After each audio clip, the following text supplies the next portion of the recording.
Imagine waking up tomorrow to find that the government has deposited money into your bank account. This payment arrives every month for the rest of your life, requiring no paperwork, no conditions, and no questions asked. This concept is known as Universal Basic Income, or UBI. Supporters view it as the ultimate weapon against poverty, while critics warn it is an economic disaster waiting to happen. Political philosophers and economists have debated forms of guaranteed income for centuries. The argument for it rests on collective prosperity. Because modern societies generate massive wealth through shared infrastructure, technology, and knowledge, advocates argue that every citizen deserves a baseline share of that wealth simply because they exist. Opponents counter that income must reflect contribution. From this perspective, rewarding individuals regardless of their effort or risk-taking severs the necessary connection between labor and survival. Because human survival has historically been tied directly to physical labor and effort, guaranteed income stayed in the realm of theory. It remained a fringe philosophical debate rather than a practical policy.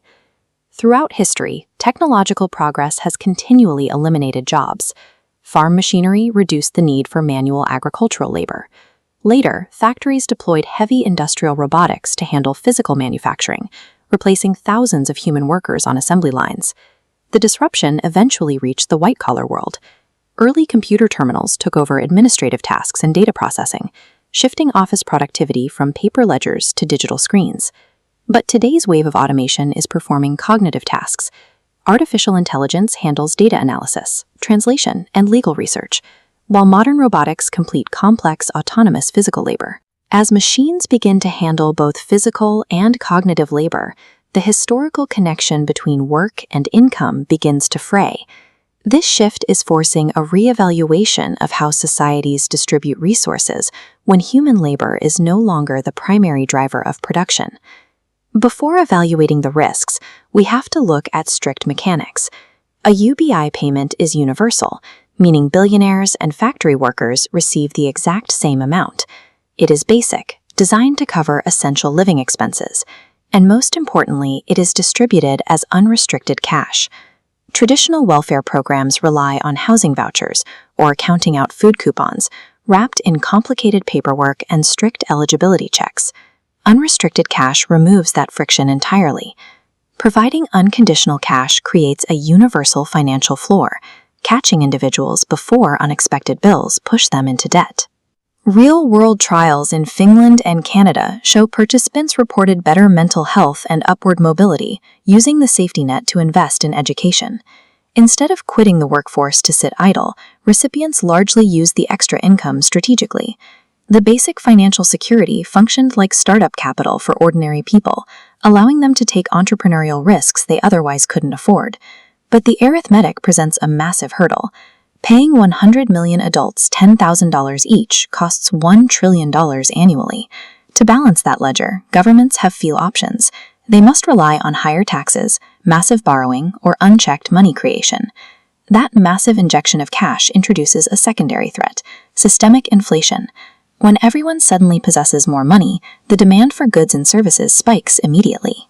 If a government distributes an extra $1,000 a month to every citizen, landlords can raise rent, grocers increase food prices, healthcare becomes more expensive, and education matches the new demand.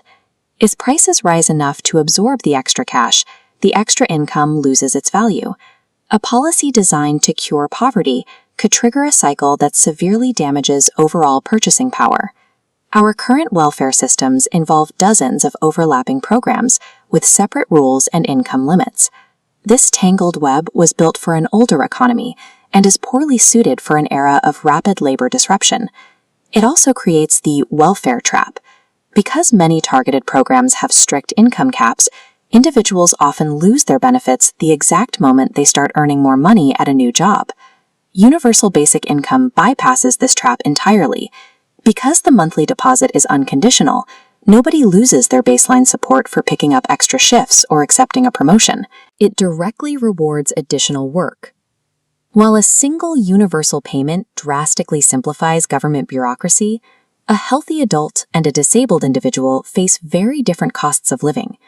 Future societies will likely need a hybrid system, combining the universal cash floor of UBI with specialized support for those who need it most. We are approaching a future where AI systems will outperform humans across thousands of administrative, service, and physical professions. This sets up a severe macroeconomic paradox. Artificial intelligence will drive corporate productivity and profits to record highs, but simultaneous widespread job losses will shrink consumer purchasing power. An automated warehouse can produce endless cheap goods, but robotic arms do not go shopping. Only humans buy things. If employment opportunities shrink while productivity skyrockets, societies will require new methods to distribute purchasing power. Universal basic income provides a structural blueprint to decouple human survival from wage labor, keeping the economy functioning in the age of AI.